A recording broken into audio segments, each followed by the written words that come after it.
Hey everybody,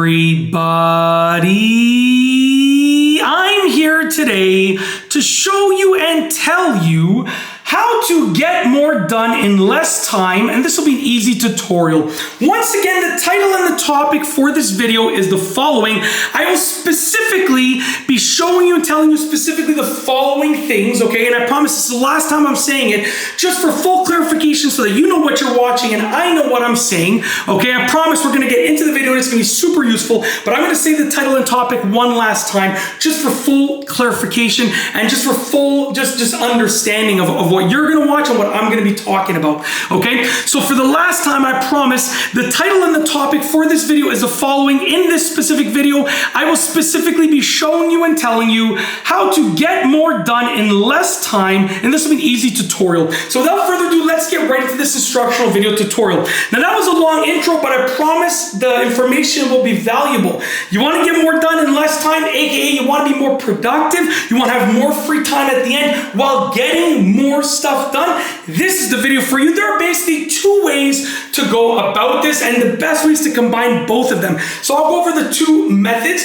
and the best way would be to use them together if you can. So method one, or A, whatever you want to call it, the first part, is essentially doing things faster. So taking the stuff that you're already doing and doing them faster. For example, this could be, let's say you're vacuuming and you vacuum at a certain pace. Maybe you could increase the pace of your vacuuming slightly to the point where you're doing it faster, but the quality does not suffer, right? You know, let's say you're washing the dishes or drying the dishes, you could do it a little bit faster. Let's say you're sorting through something, you could do it a little bit faster. Let's say you're cleaning up your living area, you could do it a little bit faster. So it's just a matter of like putting some pep in your step and doing the things that you're already doing a bit faster, increasing your pace ever so slightly, but doing so where the quality does not suffer. You want to keep the same quality of work with whatever you're doing, the same outcome with whatever you're doing. Just do it, just get it done a little bit faster. That's the first thing, okay? The second thing, number two, part B, whatever you want to call it, the second part will be to cut out useless stuff that does not contribute to the cause of getting more done.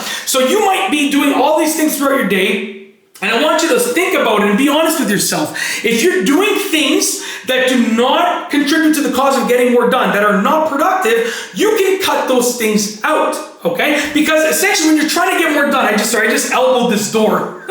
Sorry about that. I barely felt it. I just heard it, but it doesn't hurt at all. So obviously I hit this part of the elbow, because I know if you hit a certain part of the elbow, you get that, it's like you get that ooh, you get that feeling wherever it sends that pain, almost like the, you know, that pain through. It's like the funny bone, right? But obviously I'm good. It's all good. Anyways, as I was saying, cutting out useless stuff that does not contribute to the cause is the other part. So basically, let's say you realize, oh wait, you know, I do these things, and out of this massive amount of stuff that I do, these couple things, they don't really contribute to productivity.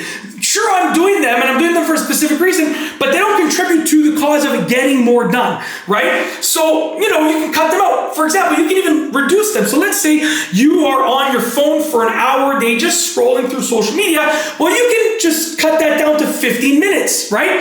And by reducing that, you're still gonna get your little relaxation time that you need for just kind of scrolling through social media. I get it, I totally understand, I can totally relate. You're still gonna get that little bit that you need, but you don't need the whole hour. Maybe you only need 50 minutes to feel okay and to feel relaxed, right? So you're gonna save yourself that little bit of time there, okay? So those are the two things. Do things faster, or cut out useless stuff that does not contribute to productivity. So work faster, or cut out stuff that doesn't really contribute to productivity. Now, how does this work in terms of like how it will actually be implemented?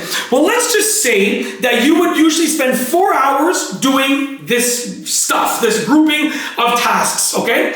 And let's say you work on doing some of it faster, cutting out some useless stuff, so use those methods together, use both parts together simultaneously, and instead of spending 4 hours getting this grouping of tasks done, you now get it done in 2.5 hours, okay? So you now got the same amount of stuff done in 2.5 hours. Okay, so now you can add a little bit more in there. So put in a few more tasks, and maybe you get those extra tasks done in another half an hour, which brings your total to 3 hours, okay? So this is what it looks like when you implement these things effectively and you implement them properly.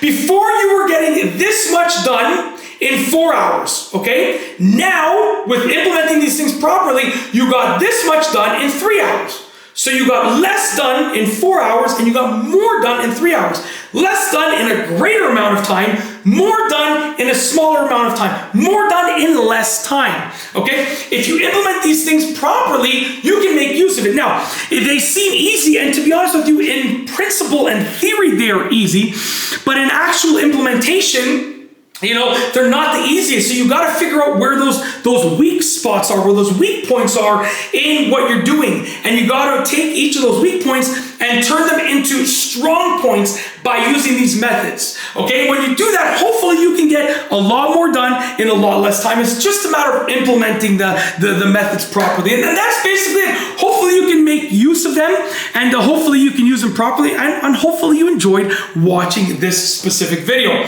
But other than that, I've got nothing else to say, nothing else to show you. So with nothing else, we are going to roll the outro. If you like this video, please be sure to give it a thumbs up. Let me know what you think down below as a comment. And of course, be sure to subscribe for more good videos just like this one. And that's all I have for you today.